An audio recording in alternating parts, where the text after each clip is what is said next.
আসসালামু আলাইকুম, কেমন আছেন সবাই? আশা করি ভালো আছেন। আজকে হলো শুক্রবার। শুক্রবারে নামাজে গেছিলাম।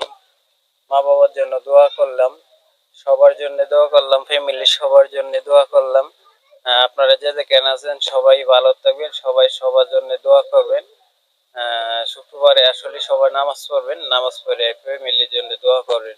যার মা নাই মার জন্য দোয়া করবেন। যার বাবা নাই বাবার জন্য দোয়া করবেন। শুক্রবারে গিয়ে আসলেই মা-বাবার জন্য দোয়া করি। সন্তানের জন্য দোয়া করি। সন্তানরা নিয়ে ভালোভাবে যেন চলতে পারি। এর জন্যই শুক্রবারে বেশিরভাগ আসলেই নামাজে সবারই যাওয়ার দরকার। সবসময় যেহেতু ৫ ওয়াক্ত নামাজ পড়তে পারি না। শুক্রবারে আমরা গিয়ে আসলেই নামাজ পড়লে দোয়া করলে আল্লাহ কবুল করে। যে যেখানে আছেন ভালো আছেন। আসসালামু আলাইকুম। সবাইকে জুম্মা মুবারক।